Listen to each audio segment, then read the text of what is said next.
Make Food from Food Kitchen, where we're making mayonnaise. Why would we make our own mayonnaise? Well, let's talk about that for a minute. Store-bought mayonnaise has things in it you might not want to have in your body. Things like soybean oil and safflower oil. People have inflammation issues from soybean oil. There's also other additives that you can look on the back of any label and see you might not want. So, we're going to make our own. Today I'm using olive oil. We want to use a neutral oil. If you use extra virgin, it's going to be bitter, so avoid that. You can also use things like walnut oil. You can use avocado oil. It just kind of depends on what your dietary needs are and what your flavor preferences are. Just go with something neutral. The next thing you need is lemon juice. You need 2 teaspoons of lemon juice for your 1 cup of olive oil. You can use jarred lemon juice from the store, no problem. If you do use jarred, make sure it comes up to room temperature before you use it. Same thing with your eggs. I have 2 large eggs here. I got these from the farmer's market. You can use store-bought eggs. If you happen to have small eggs from the farmer's market, because I know sometimes those farmers, their eggs are smaller than the grocery store, just use 3 egg yolks instead of 2. So the next thing we have on our list today is the tools. It's pretty simple. I have a mixing bowl, and I have a bowl to separate my egg yolks from my egg whites, a whisk, a spatula, my storage jar, a lid, and then I have a label stuck to the side over here because I always label and date everything so I know when I made it and how long it's going to be good for. So we're going to talk about eggs. As I mentioned, these are from the farmer's market down the street from me. These are actually pretty good size for farmer's market eggs.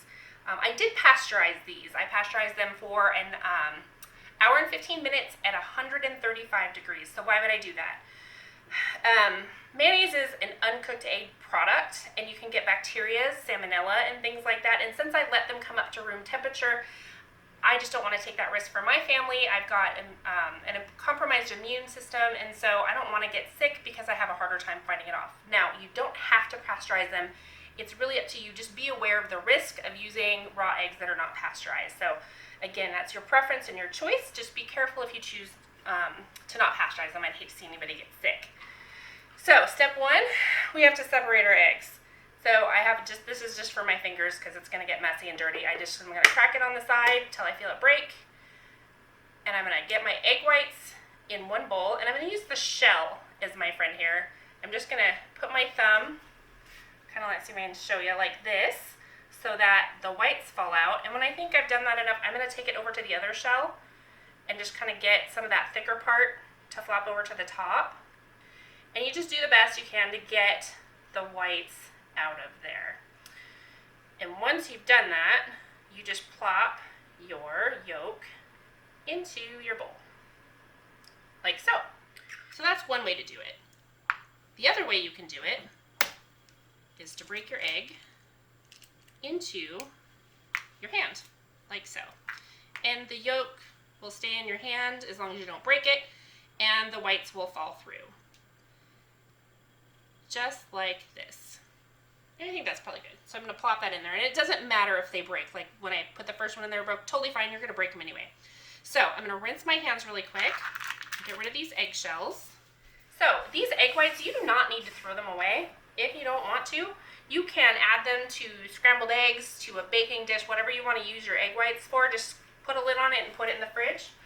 For now, I'm just going to set it aside to get it out of my way since I'm going to need some elbow room to do my whisking. So the next step we have is our lemon juice. Again, it's room temperature. I used fresh squeezed. Use whatever kind of lemon juice you want. I simply just put it in there and I start whisking, and I'm just getting it well blended together. We want to emulsify these two together, just like so. And once you see that it's completely mixed, then you're good to go.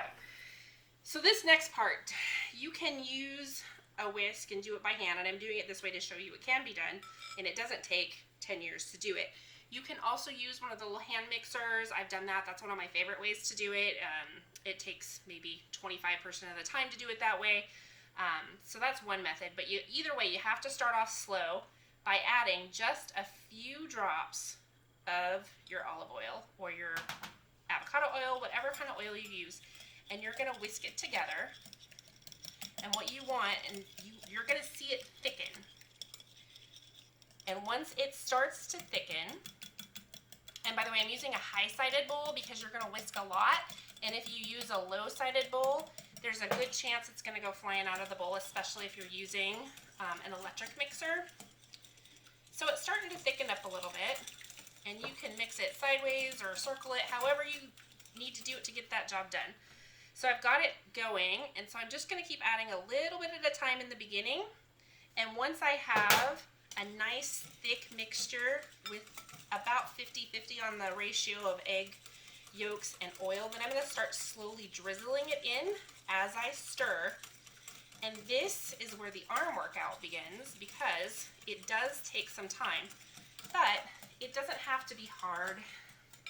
It just takes a little time and some patience, which I think we've all discussed at this point that I'm not super patient. So here we go. I'm slowly dripping this in and whisking as I go. If I feel like there's getting too much oil in there, if I see a puddle, I'll stop dripping until I catch up, and then I'll continue. And we just do this until it's completely out of the measuring cup and into the bowl and mixed.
All right, that whisking is done. And if you pull out your whisk, it looks a little bit firm, creamy, like mayonnaise should be.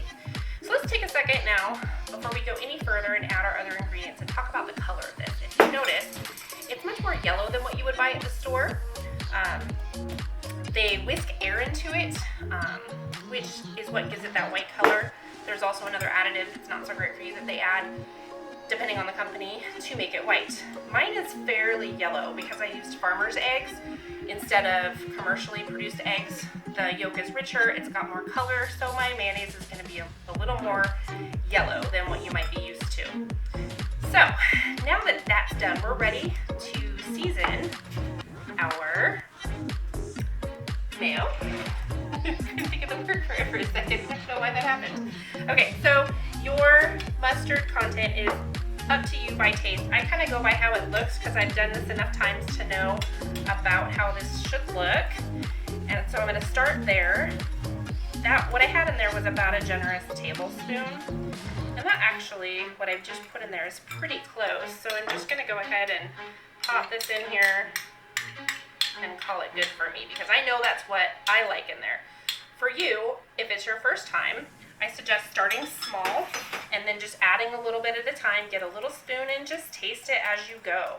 And the same thing applies to salt. A good pinch of salt is really probably enough. So I'm doing just that much. It's not even 1/8 of a teaspoon. It's just a little bit. And I'm going to stir that in really well. And I want it to dissolve before I taste it, because it's not really going to be, if I just stir it a little bit, it's not going to be really blended in, so I get a good gauge on how much I put in. And then I'm going to get a little spoon, and I'm just going to taste it. Okay, so I don't think there's enough salt in there, so I'm going to add it. And again, this is to your taste. If you can't have a lot of salt in your diet, don't put it in. It's not going to be the end of the world. I happen to like mine to be a little on the salty side. It's probably not as healthy for me, but it is a taste thing. Okay, so I think I'm happy with this. The last thing I need to do is put it in my jar. And we have an airtight lid. Whatever jar. You can use recycled jars, you can use store-bought jars, you can use plastic containers. I prefer glass because it doesn't have the ability to soak up previous foods and oils and things into the glass like plastic can. But you use what you have available to you. By all means, don't feel like you have to go out and spend a bunch of money to buy jars because they're not always cheap. But as I've mentioned, you can save the jars from purchases that you've made in the past. Wash them out really well, get the label off, and to get the label off, I just soak it in a little bit of oil, and then it tends to come off pretty easily. So there is my mayonnaise. That's from 1 cup of mayonnaise and 2 egg yolks and a little lemon juice and salt and mustard.